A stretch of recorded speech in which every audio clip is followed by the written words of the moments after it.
કોંગ્રેસના કાર્યકરો નેતાઓ જે વિરોધ પ્રદર્શન કરી રહ્યા હતા તે તમામની અત્યારે અટકાયત કરવામાં આવી રહી છે। હાલ અત્યારે રાજકોટ શહેરમાં વાતાવરણ તંગ બની રહ્યું છે, કારણ કે પોલીસની નિર્ણય શક્તિનો અભાવ અત્યારે જોવા મળ્યો। કારણ કે પહેલા ગેટ ખોલી લીધો હોત તો આ પ્રકારનો દ્રશ્ય રાજકોટમાં ન સર્જાત। પોલીસ અને કોંગ્રેસ વચ્ચે ઘર્ષણ સર્જાયો ન સર્જાત। હાલ અત્યારે સાંસદ જેની રાજકોટમાં રસ્તા રોકવાની ફરજ પડી, પરંતુ જે રીતે જે પોલીસ અને જે કોંગ્રેસના આગેવાનો છે તેની વચ્ચે ચર્ચા થઈ અને માત્ર 5 જ વ્યક્તિઓને પ્રવેશની તેમણે મંજૂરી આપતા માહોલ ગરમાયો હતો। અને તમામ નેતાઓ કહી રહ્યા હતા કે માત્ર 5 વ્યક્તિ નહીં, પરંતુ રજૂઆત કરવા માટે જેટલા લોકો આવ્યા છે તે તમામ અત્યારે પોલીસ કમિશનરને રજૂઆત કરશે જ।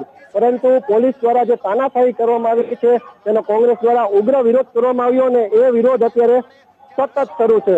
સાંસદ જેનીબેન હોય કે પછી જેની ઠુમર હોય કોંગ્રેસ નેતા, હાલ અત્યારે તમામ લોકો વિરોધ પ્રદર્શનમાં જોડાયા છે અને વાહન રોકવાનું પણ અત્યારે રાજકોટમાં શરૂ છે। રસ્તા રોકો આંદોલન શરૂ છે ત્યારે પોલીસ એક એકને ટીંગાટોળી કરીને ધસડીને અત્યારે તેમની અટકાયત એક બાદ એક કરી રહી છે અને ટ્રાફિક ક્લિયર કરાવવાનો પ્રયત્ન કરી રહી છે।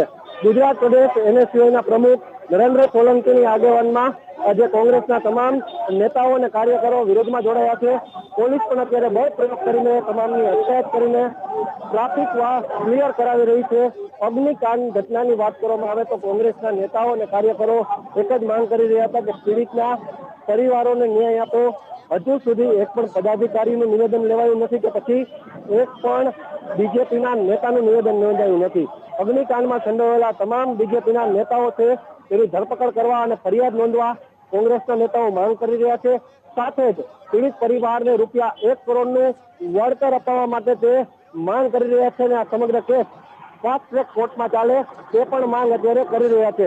રાજકોટમાં જે રીતે ઘર્ષણનો માહોલ સર્જાયો, પોલીસની તાનાશાહીને કારણે આ સમગ્ર ઘટના બની, તો શહેર પોલીસ કમિશનર ઈચ્છી શક્યા હોત તો આ ઘટના ન બની હોત।